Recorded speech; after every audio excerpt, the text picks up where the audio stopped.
All right. Hello. Hello, hello. Good afternoon. Oh, did we plan the I don't know, colors? but if we didn't, it looks like we did. We are live, and we are streaming.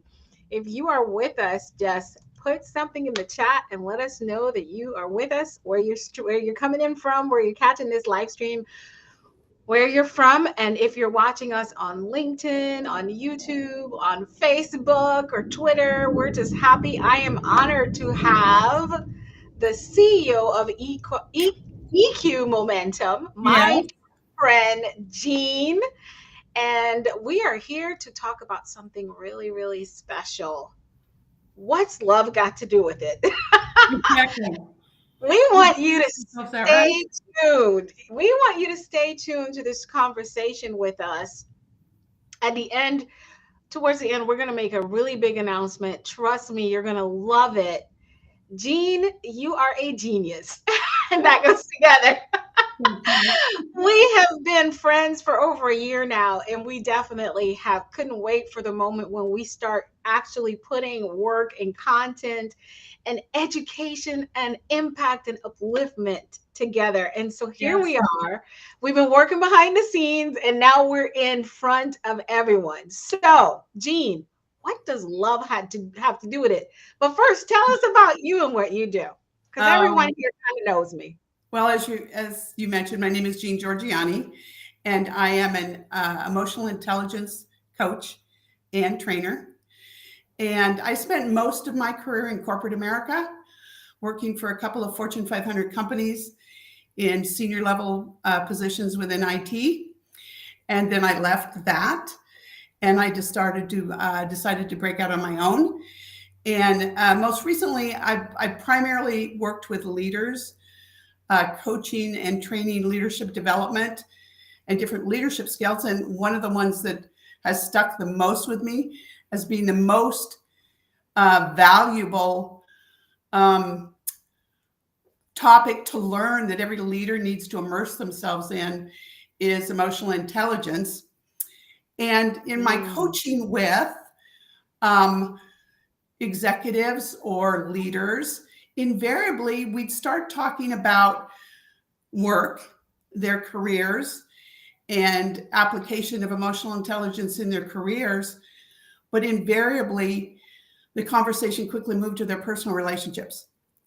Mm. So I identified very quickly that as leaders, it's very likely that the same challenges that we are having in our work environment Mm. can be replicated in our home life, in our romantic relationships. Mm. I have to say, I absolutely agree with that. And so, Jean, before you dive into this full concept, can you tell me what do you think about the concept of leaving home at home and not bringing it to work? Is that really truly possible, first of all? Well, of course, I think all of us know it's not really possible. We try to do it, and I think we get pretty good at wearing a mask at work sometimes. Hmm. But that's where emotional intelligence is the big reveal, right? Absolutely.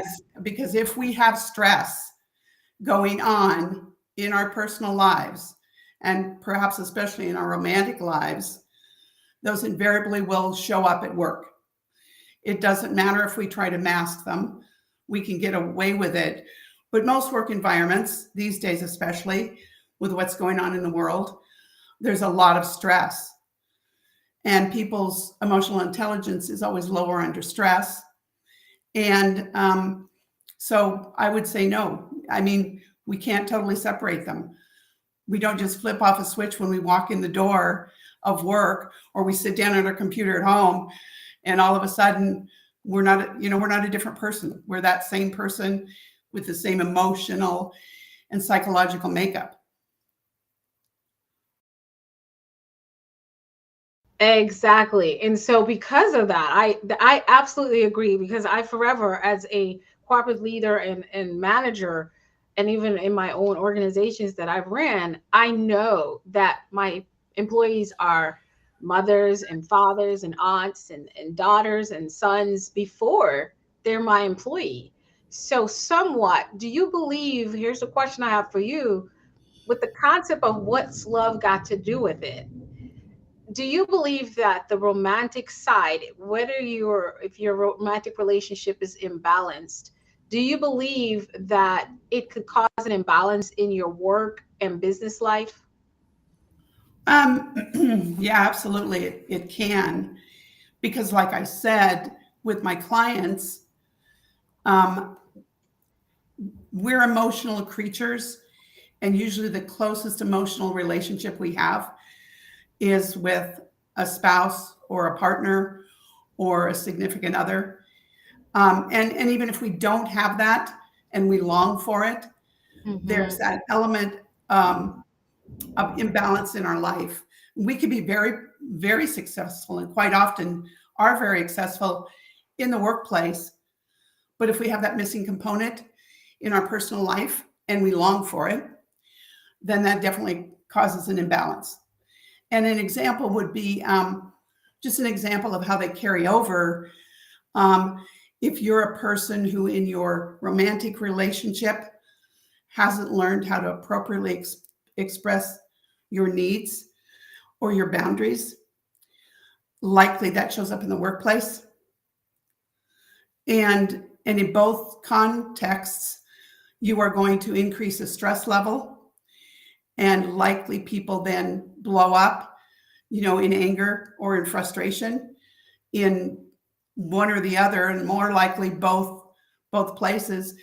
They're discontent in their romantic relationship and discontent in their work environment.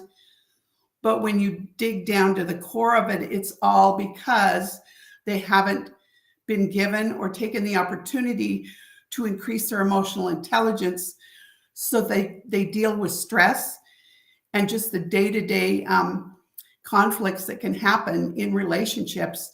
They don't know how to deal with that appropriately, and that increases the stress, right? Right. So, Jeans, for some of our listeners, what is emotional intelligence, real quickly? How do you break that down?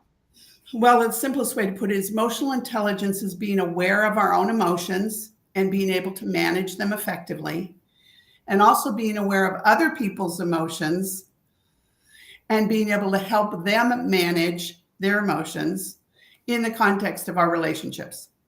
Oh, That's the easiest way to explain it. I Yeah. love what you said in the context of Yeah. our relationship. So basically, you're saying that I should be able to manage my emotions, but also be able to support and respond adequately to other people's emotions and who they are adequately. If Right. I'm getting it right. So I love it. And I'm playing with you like I I'm do. I playing do. devil's I advocate. know that. I love your definition of it. It's so simple, and I think everyone got that. If you got that, just type in the chat that you got it. So when we're talking about what does my romantic life have to do with my professional life as an entrepreneur, as an Mhm. employee, or as a business leader, the Mhm. concept that you presented to us in this link, I want you all to go to LinkedIn and look up Jean Georgianni, and you will see that she has EQ Momentum, the newsletter. You know where mine is. You can find it or just type in her name. I even have her tagged on my page if you go right now, and you'll see that article. So you can follow more on that. But the question I have for you, Jean, what are we missing as human beings with that connection? Per se, I'm married and I have 4 kids. What kind of things from that type of dynamic is affecting my business and professional life? Or I am single, absolutely single, not even dating. What kind of romance and how am I taking that part of my life is affecting my business and professional life? Mhm. Well, if you're in a partnership or married, um, obviously, hopefully, you're in a healthy relationship. If you are in a healthy relationship, you're still going to have differences. You're going to have challenges in your home life you have to work through, and the challenge there becomes when work is already very stressful, potentially, you bring that stress to your home environment.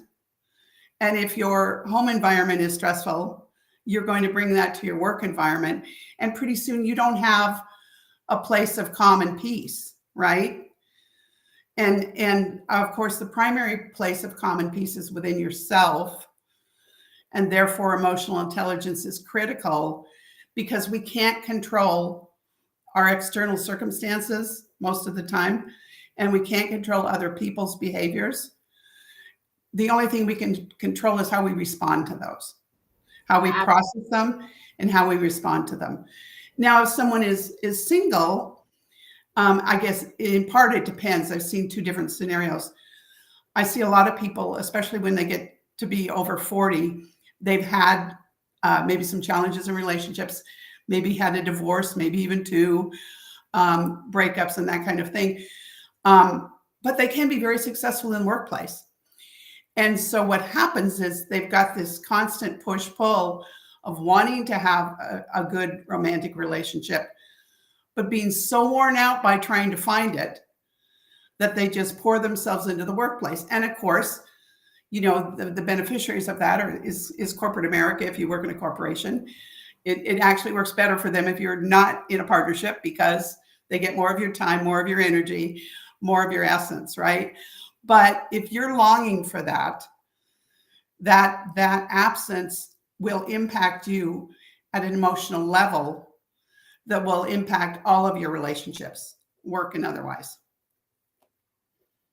Absolutely. I 100% agree with that, Jean. So here's the thing. So you mean to tell me that one gal at work, not this current, not any of my current work, but I'm saying one that I might have had in the past. Might have. You're telling me, might have, may or may not have. You're telling me that her her ability or inability to always want to do everything in the work environment, it's very possible that she does everything at home in her romantic relationship. I can see Absolutely. it because rumor had it Absolutely. from her own lips to my ears that that's how her life is. I'm in charge of, my parents, that are aging. I get everything done. I'm responsible for all the bills. Blah, blah, blah, blah, blah. This is just how I do it. So she comes in the office, she comes in the work environment, and I got hell to pay because I can't, her staff and her colleagues can't Right. get anything in. And it's Right. all like she likes it her way. Well, she has it her way all the time. Her emotional intelligence is not at the spot where she can understand the option of sharing responsibility, because in her home, in her marriage, and in every relationship, she shows up this way. So she's showing up this way. So is that kind of what you're talking about? Yeah, absolutely. And there's even another element of that, because I think many of us can recognize that person. Maybe it's Yes. sometimes we've been that person, right? Yeah. Because as women, we have the capacity to think, with left brain and right brain and multitask and do lots of different things. And it's easy for us to take that over. And Yes. especially when we're used to being in charge in the workplace, we Yes. come home and just by natural behaviors, we take over at home. But ironically, then we resent it, Exactly. right? Exactly. We're doing what we resent, and Yes. then we're getting mad at our significant other who's not stepping up, even though we're not really allowing them to step up because secretly we really want to be in control, right?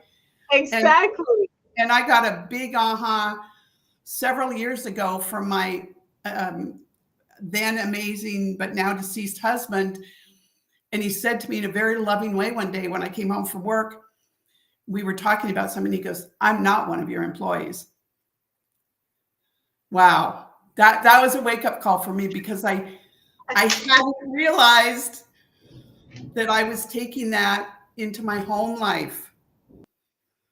And so right then Exactly. and there, I decided, that I needed to work on that, because that relationship, as important as work relationships are to us, Yes. It's usually our romantic relationship that is the most important single relationship in our life.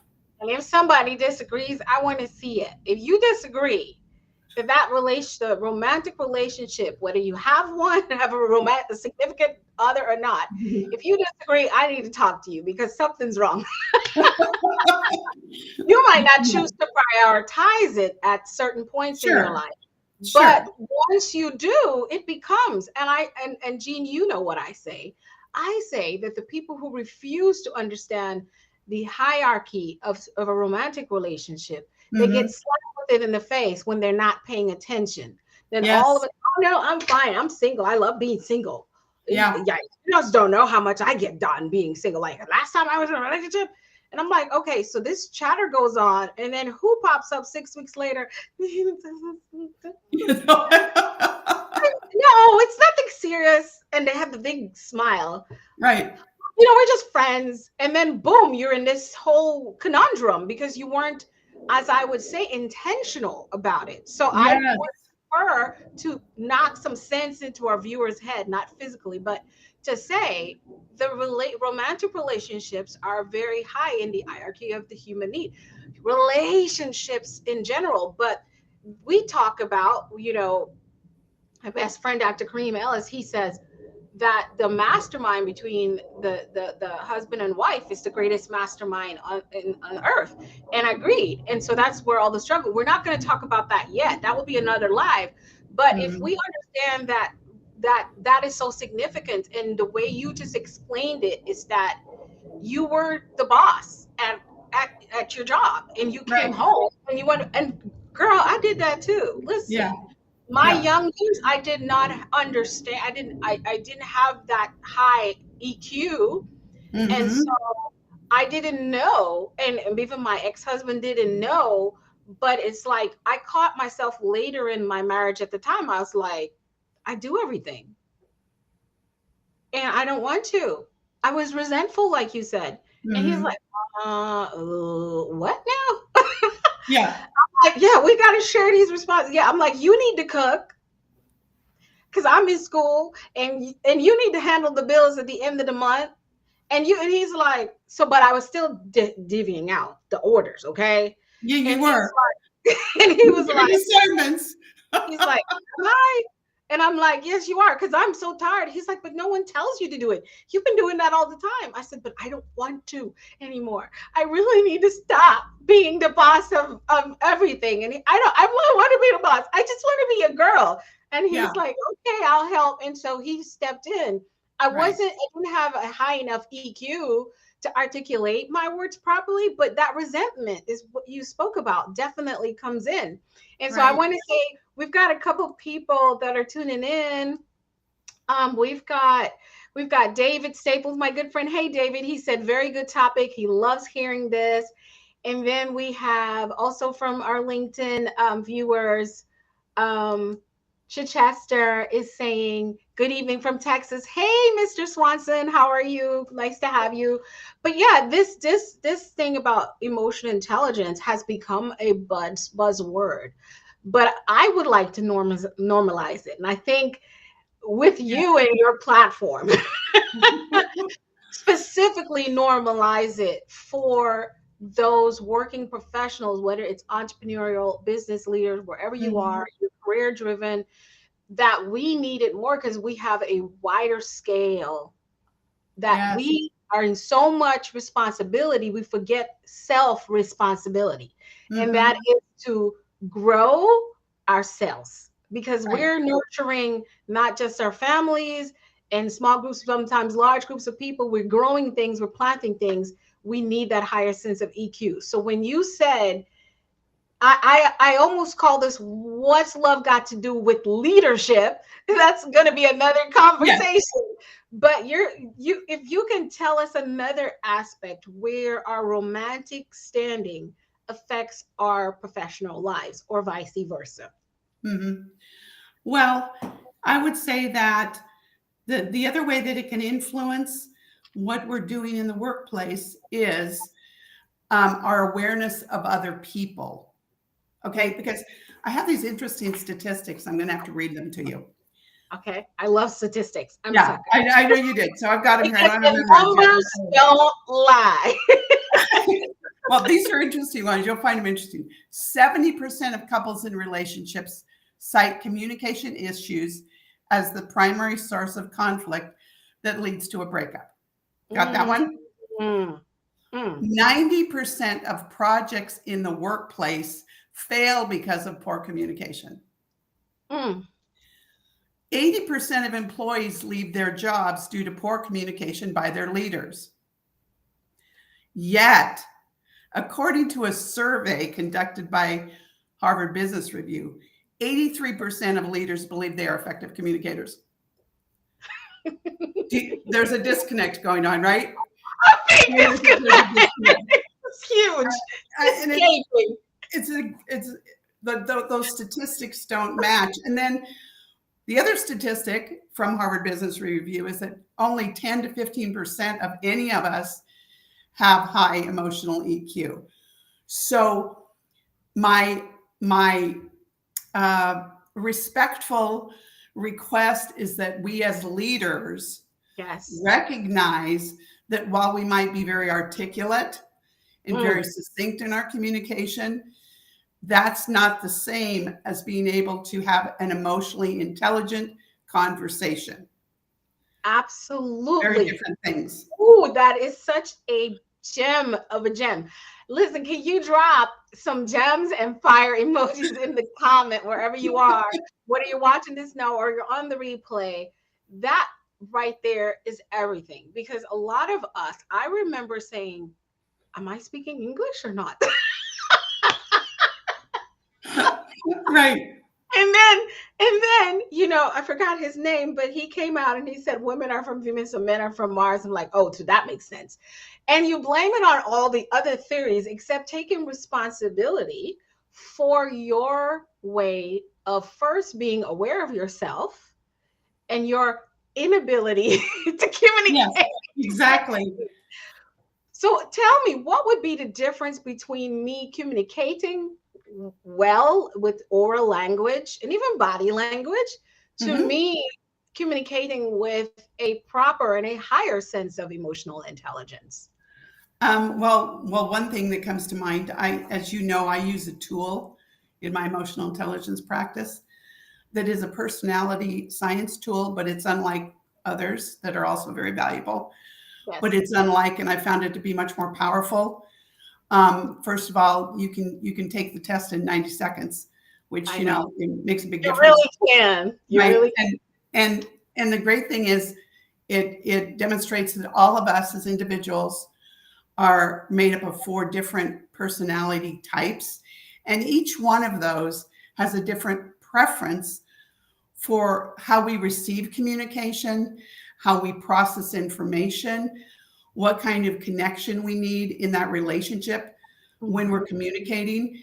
And so I'm going to give you one real life example of how I demonstrated myself, because I always tell myself, I demonstrated very poor emotional intelligence unknowingly, right? Yes. So I worked for a company and had a staff of about 12, 15 people at that time. And there was some outsourcing going on, and another company was going to come and take over a portion of IT work for that company. And my group of people were nervous about it. They didn't want to leave their company they'd been with for, 10, 12, 15 years. Yes. And me, my personality type, I was excited. New opportunity, new environment, new people to meet. I was very excited about it. So what I did as their leader is I tried to get them to see it my way. Because of course my way was the right way to look at it, right? Yes. I mean, right? What else is? What else? Well, so what I realized after using this tool and becoming more masterful at understanding it is most of my staff had the exact opposite personality style that I had.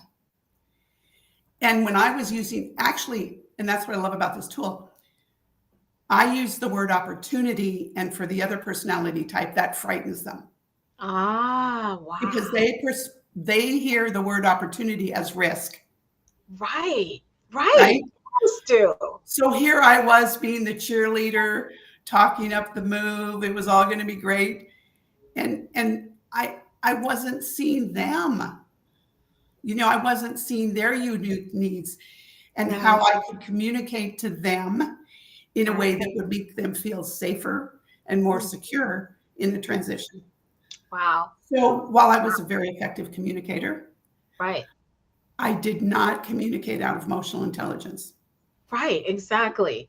And so one of the things I found, Jean, as you know, I was born and raised in another country where, of course, from South America, but my first language is English. And so you a lot of while free passes were given to a colleague or so in the work environment that their second language was English, everyone's like, when I use certain words and it was taken the wrong way, I didn't get a free pass. It's like, you speak English, like that. You don't have an accent. You don't go, car. You don't say Right. car.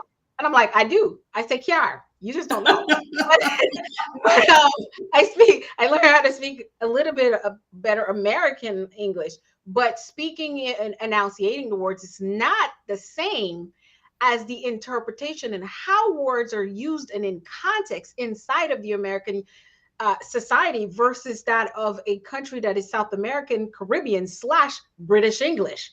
It's Right. different. Like I use Right. the word, I say I'm very anal about things, and people are like, say that. What did she? And in our British English, we're usually like I said, oh, I have to urinate instead of saying I gotta go potty. So when I came, people said you're bougie because you're talking over our heads by saying urinate.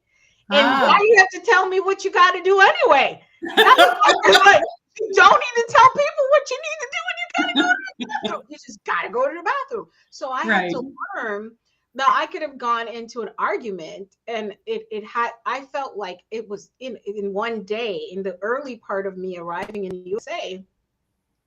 The people who I worked with would just hammer away. Once they caught that I was just using words, they would just hammer away.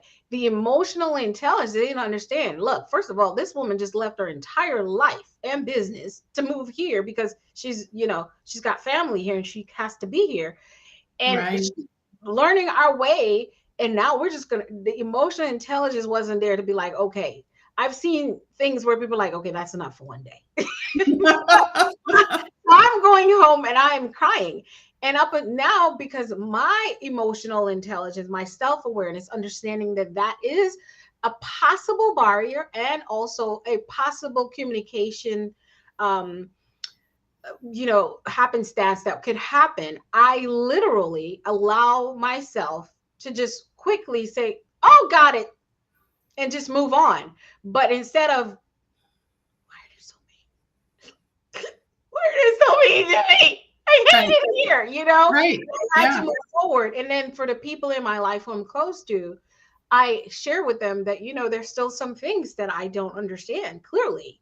That is the way of saying it and doing it in the USA. So Dr. Ricky Galloway, hey Dr. Ricky, my good friend, said cultural awareness. And so cultural awareness is part of that emotional intelligence piece. Yes. And so Yes. cultural awareness too would bring us to the point of being, when we become self-aware and we take responsibility to interact responsibly, taking responsible for how we interpret other people's communication and how we reverb it to them, that would help to be that cultural sensitivity and awareness. You see, so it all gels together. Self-awareness first, as you said, and that higher sense of self and taking responsibility to be responsible for how you communicate and how you interact with people. Now you're coming as a light, a beam of light that Hmm. is now not just shining, but also helping others polish and clean up, but taking responsibility for how you interpret their level of emotional intelligence. Ooh, that's hot.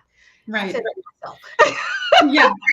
And then the other thing that I would add, though, that's quite amazing is, and cultural awareness is obviously very critical, yet what we have found is this particular science that is used transcends cultures Yes, yes. because it goes to a deeper level, a deeper human level Mm. that, and in your scenario, Hmm. I mean, I would suggest that even if somebody didn't come from a different country, Right. if they use different words that you're not comfortable with, that Tell it's not appropriate to pile on them, right? exactly. I mean, And that's not emotionally intelligent. not emotion, and it happens just from here in Arizona. I've been here for about 5 years. The language and how we use words here different from how we did in Florida, where I lived Yes, for 14 years. So it was like it's always there's always a culture, and it's just from home to home. So when you get in those romantic relationships, you have to pay attention to how the person communicates and right. what works for them and what doesn't. And then you also have to be emotional intelligence says that you have to set those healthy boundaries and say, you know what, that doesn't work for me, that doesn't make me comfortable, and That's here's right. why. I know you're not doing it on purpose, Yes. but here's why it's making me uncomfortable, because I had a teacher in high school who did this, or elementary, and I'm still processing and understanding how to do with that. But every time you do that, it just kind of hits me really hard. Yes. So that's responsibility and setting your boundaries as well. And part of that is sometimes we're not even aware that we have triggers, Right, right? right. And that's why part of learning emotional intelligence is that first step is just awareness. Like what triggers an emotion in me, and not just anger. You know, there's at least 30 different emotions that we use, and what Yeah. triggers that emotion, Yes. and really understanding where that comes from. Because as you mentioned, quite often it comes from very early in childhood. Yes. An example could be you could have the best parents in the world, Right. and yet you're 3 years old and you want to climb up on daddy's lap when he gets home from work, but he's still stressed out from work and trying to finish up a phone call. So he dismisses you, Hmm. and all of a sudden you internalize rejection. That I'm not a priority. I'm not good And enough. you No one has and time and for and and that ruminates in your little 3-year-old brain, and me. you Mhm. continue to experience things that feel as rejection. And pretty soon you're a 40-year-old adult that doesn't know how to take feedback from a Yes. colleague or Yes. a spouse Yes. without it triggering you, because the Absolutely. feeling is rejection, right? Yes. And this is why I love your what you said of your definition of emotional intelligence, which is commonly called EQ, self-awareness. Mm-hmm. Like you said, you don't know what your triggers are. And this is why also, Jean, I'd say to a lot of people, and I've been posting it frequently so it can ruminate in people's minds. You're never going to be, and we're going to come to this in just a few minutes. We're going to switch a little bit. Once you're over 40 and things, but so much happened to you. You're on a healing journey for the rest of your life. I Mm-hmm. tell people don't get all clinchy and all uptight about I'm healing. I have to heal. Yeah, you do till you die. Yeah, exactly. We're all still dying every day. Getting close to the grave. Sorry, don't mean to be gloom and doom. But here's when it comes to emotional intelligence and self-awareness is just know that you're gonna have triggers that you don't know nothing about. Something might annoy you and you have no clue. Like you also know you can smell a certain perfume and be like in the office and be like, Jean, is that you? Right. Oh, that is you. Oh, I hate that scent. It's like, and Exactly. you're like, all I did was came into this break room to get a cup of coffee, and I just got told I stink. And I love my Dolce and Gabbana. Exactly. But for her, it's a scent that she doesn't like. She doesn't even know why, but it's not emotional intelligent. My point is to just yell out at a teen in the break room Exactly. that she stinks. It's also not emotional intelligent to sniff at her. You might wonder where that scent coming from, and you might smell. It was like, what are you wearing? Okay, Dolce and Gabbana. Okay, and shut your mouth and go back to your office. As Exactly. leave the break room, come back 10 minutes later because that smell's probably still in there. And don't say anything to her because you don't expect her in your job to completely change her perfume for you. Now, you might avoid her when she wears it. But however, you might want to tell your spouse this emotional intelligence, say, babe, it's hard for me to cuddle with you when you have on Dolce & Gabbana because it kind of makes me nauseous. Right. I know it is one of your favorites, but can Yeah. you wear that like when you're somewhere else? Like, but when we have to cuddle, like, don't wear that perfume because it doesn't work for me. And he'll probably like, really, I got to think about what kind of perfume I got. But if he's functioning from a higher sense of emotional intelligence and he values that relationship, he'll probably like, okay, all right, hold on, I'll be right back. He'll go take that shirt off, Mm-hmm. put on a new shirt, and come back and cuddle. Right. Not go, are you really going to tell me what to wear now? Exactly. So, And then it spirals. but do you see, I was doing those two examples because the same person who says you stink in the break room is the same person who's going to come home and tell her spouse or his spouse that you stink. And it's going to Mm-hmm. start an argument at 10 at night on a Saturday night when you're supposed to start watching the movie. And it's going to cause you to have friction with an employee, with a coworker or an employee in the in the workplace. So either way, it's how you communicate things, and that makes sense. But it will be an awareness that says, I don't like this scent, it's upsetting to me. So I have to figure out, how do I remove the scent from me, or I remove myself from the scent. Mm-hmm. Yeah. Right? Emotional intelligence. Did I get that right? You did get that right. And a core part of emotional intelligence is remembering that the world doesn't revolve around us.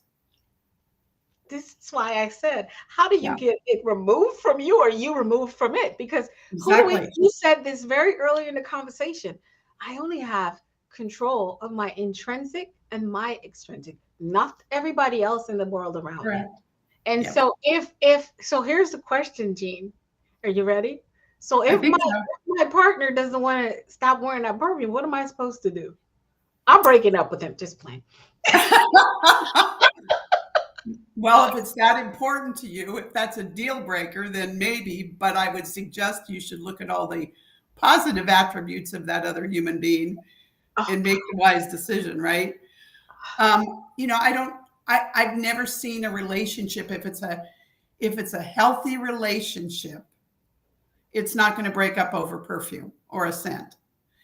Something If else. it becomes a deal breaker, there's many, many other underlying issues that have been going on for some time. Absolutely. Right? Because there's nothing you wouldn't want to consider doing for someone that you absolutely care about. And that is the essence. So we're talking love and business, work, leadership. What does love have to do with it? We're saying that your emotional intelligence and how you relate in your romantic relationships is the same you would in your professional life, and vice versa.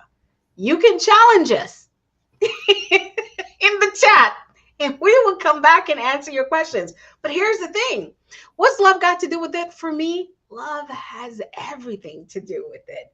And that's why I preach about self love, self responsibility, self awareness. Mm-hmm. So much is at the core of all my messages and all my teachings, whether it's the leadership lesson or a mindset shift that you need to make. So here's the thing, Jean, you have put together, girlfriends, an Yes. amazing program that is Thank going you. to be launched in 4 days. We're 4 days. I'm 4 so days. excited. Yep. It is called, tell us. It is called Say Yes to Love After 40. Guess who's over 40? And guess who's one of my amazing expert speakers? This Yeah. girl. Oh That my girl. Yeah. goodness. Oh my goodness. We have 21 expert speakers on all types of topics around saying yes again to love after 40. Because in my experience, so many people shut down. Yes. And they shut down a place in their heart that really does want that connection and their partner and that partnership for a multitude of reasons. And we cover things even like lack of energy. You You work hard all day long and you come home and you just don't have energy. Well, why is that? And how can you heal that? Yes. But then how can you also heal the emotional impacts of loss in your life? Yes. And a lot of other topics around saying yes. It Yes. takes that one step to not give up on yourself and humanity and say yes to love, even after 40. Absolutely. And so, guess what, friends? I know you all have seen the flyers on my social media about me being a part and being one of the speakers and presenters in this program. Share So, your yes, topic. It's a really good one. my topic, I'm so excited about this because I know they're like, well, you're the number one mindset disruptor. Why are you talking? Well, what else is Right. keeping us from saying yes to love over 40? Your BS. All of it, and everyone knows. I mean, I don't know if you saw, I have the one of my keynotes is just get your shift together, and I talk about your BS. And so in this program, I ask the question: is it your BS that's stopping you from getting the love that you desire, especially when you're over 40? And so you're like, Dr. Lisa, what's BS? Your belief system. Your belief systems is at the core of everything, how you do everything. And you all know I say, think, speak, do, become. What you think, how you think is what you begin to speak, is the repeated action that you do. And then those are the results you're getting. So if you think, and Jean, I'm just going to do a little one. For example, we talked about how I Mhm. am better off being single. Yeah. One of those belief systems that you have, one of those limiting beliefs that you are better off being single. And y'all know Gene and I already dropped it down that romantic relationships is a high up in the hierarchy of needs for human beings. And also that who doesn't want to be a part of that mastermind? So if you're thinking that you're too old or whatever it is, you have to get in on this entire uh, program that is going to be over how many days, Jean? 7 days. 7 days. It's pre-recorded though. It's Yes, pre-recorded. So all you have to do is register and you'll get 2 or 3 recordings uh, over those 7 days. absolutely. So I'm dropping the link here in the chat right now. And here's the thing, it's not just me talking about your belief systems and how that could be blocking. That's so exciting. But we also have specialists that are going to talk about, tell us, Jean. Let's see, we talk about mindset, as you mentioned. We talk about health. We talk about just dating in general, right? I mean, the real nuts and bolts of dating. We talk about what prevents us from having successful relationships. What are some of the wounds that we carry with us into our relationships, and how can we break out of those and have a successful relationship? I've really, as the host of the event and also as a contributing expert, I've really tried to look at all of the things that prevent us from having or seeking love after 40, and found an expert or one or two to talk about each one of those areas. Absolutely. And can you see my screen, Jean? Can you see it? No. Actually sharing our, Oh, let's see, it might pop up now. Is it there? I see the link. Oh no, I'm trying to share. Okay. I'm not so good at this, but I try. Let's see. So I have share screen. Oh, I have to bring it in. There we go. There There we we go. go. There There's we some of go. our speakers. There we go. And there are speakers. We've got all kind of experts. She has done it. Jean, I am so happy because I know you have been birthing this baby for some time. It's been in your heart and you did it. So congratulations to you. Thank you. And Just thank you awesome. for being a featured speaker. I am absolutely honored. It is my honor. Look at the award-winning speakers. I just love Martha. She said dating coach for grown ass women. Listen, Yep. Yep. We got She's great. mindset She's great too. success mentor, Jerica. You've got transformational leadership mentor, psychologist and relationship coach, Julie Schaefer, Dr. Julie Schaefer. And then, some girl, I think I've seen her on Dr. Alisa Whyte, #1 mindset disruptor. We've got Yolanda and Mark, both motivational speakers, and they're Yeah, bringing. I think I brought in two different power couples to talk Yes, about how to I make a see. relationship work under stress. Yes. So all you have to do, friends, if you're watching this now or you're watching the replay, is drop the link. I'll also post it again because some of the channels, it's also on my social media. I would love to see that you all register. You get that link, share it with the friends. Guess what? It is free. Free. Yes. She did this for free. And because we love the message that needs to go out, it is love that makes the world go round. And yes, romantic love is important because that stems in all your other relationships. Listen, a bitter 42-year-old woman is going to be a bitter 42-year-old employee, manager. Or man, a Or bitter a bitter 42-year-old man. 42-year-old man is going to be a bitter dad, a bitter leader. It's just bitterness. So we gotta Mhm. work on all that stuff. Allow yourself the opportunity to reconnect with yourself and fall in love again. Listen, I was married and I've been divorced for several years now, and I allow myself to experience love in so many ways. You'll hear me talk and be very candid in this in the conversation with Jean. So if you want the secrets, it's only inside. It's behind that link. It's you registering and you getting in there. You can play it. There's also a VIP upgrade, which is a ridiculous price. What's a VIP upgrade? It was like $47. $27. And I love what you said. It's cheaper than your bottle of your favorite wine. Seriously, Exactly. and it's cheaper than dinner because everywhere just $27 can't even begin to buy I look dinner. at it this way. If I'm not willing to spend that kind of money on my love life, that Don't even that buy. yeah, that doesn't connect, right?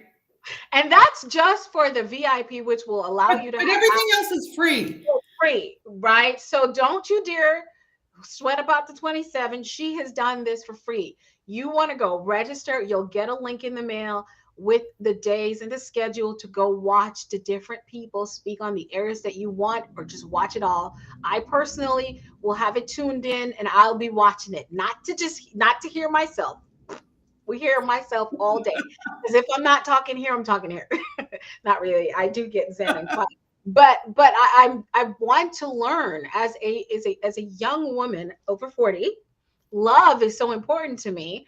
I've worked on developing self love, and you'll hear these speakers and coaches talk about the importance of that, and then being able to use that sense of power and emotional intelligence to connect with the love of your life. So say yes to love over 40. Sign Yes. up. I've Just say said yes. yes. I've said yes. I've said yes. Exactly. So I didn't say go buy a wedding dress today. I said get to the link and sign up. Exactly. Brother, you want to be intentional. Listen, and I'm talking to all my business leader friends and coaches and speakers and all the wonderful people on our social media networks. If you're so great at everything you do, that part of your life you're hiding away from love. The question from me to you is why? And if you don't know why, you need to figure out why. But it's going to take intentionality to open up again. Or if you just gotten too busy and it's time is running away from you, there's a reason for that. You're not saying yes. It's simple. You're saying no. So Yeah. everything you're not attracting, you're not doing anything. No, you're not meeting anyone because you're saying no. So we want to ask you to be intentional like you are with your businesses. Be intentional like you are with your career. Be intentional like you be to say yes. And I'm a part of this because I believe that this is the mastermind of a lifetime is to have your significant other. And you will hear why I said that inside of this presentation that I did with Jean for Say Yes to Love. So jump on in. I'll keep sharing it. It's all my social medias, and you get to go ahead and follow Jean on all social media as well. Jean, how can we connect with you?